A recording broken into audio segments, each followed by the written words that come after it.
Continuing with our discussion about running to get a message out, all right, let's talk about pro-life or having marriage be between people of opposite genders, or the threat of true historic Islam to freedoms.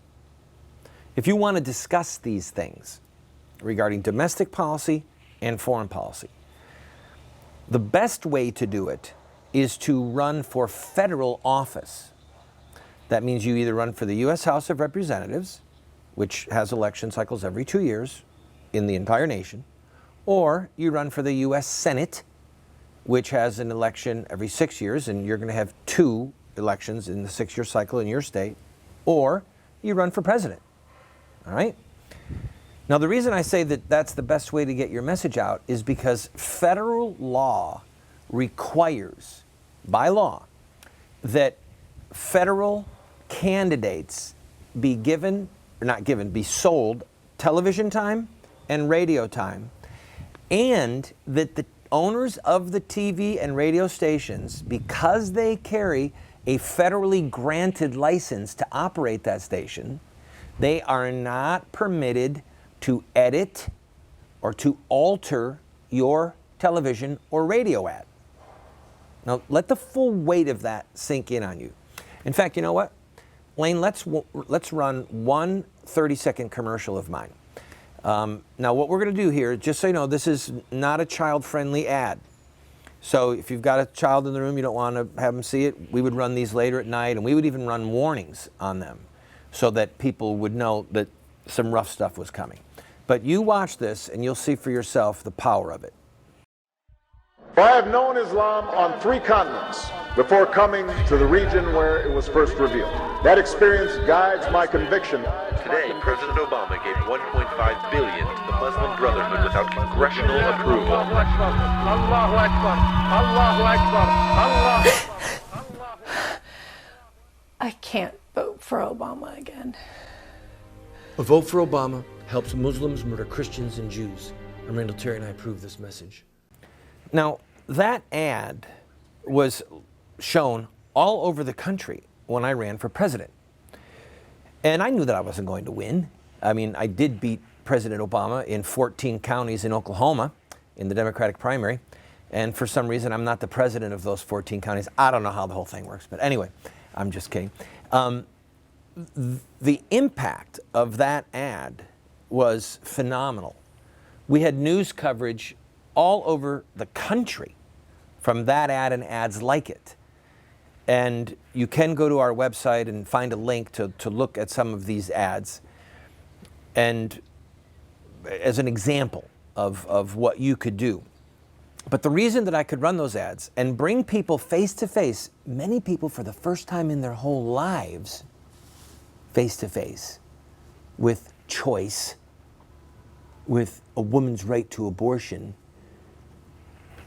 is because federal law required that the stations run the ads. Okay? And as long as, for example, child killing, euphemistically known as abortion, as long as that's reduced to a war of words, we're probably not going to prevail. But when the American public is brought face to face year after year, election cycle after election cycle, with the gruesome reality of these poor babies who have been brutally murdered, then we have a chance of restoring the full protection of law again to unborn babies and making it a crime to murder them. All right? Now, if you're running for a state office or a local office, a city councilman, whatever, there's great value and merit in that, but you do not have the protection of federal law to run your ads unedited. Are you hearing me? If you walk in and you're running for state assembly in your state and say, here's my ad, and you want to say that abortion is murder, and you want to show a baby killed by abortion, federal law does not protect you. And the station can and most likely will say, we refuse to run this. It doesn't meet our standards, i.e. they don't want to upset their viewers with the gruesome reality of child killing. But if you run for federal office, then you can run the ad. Now, a couple other things. When we come back, I want to talk to you about how you get on the ballot and whether or not you have to live in the district in which you want to run. So, don't go away. Be right back.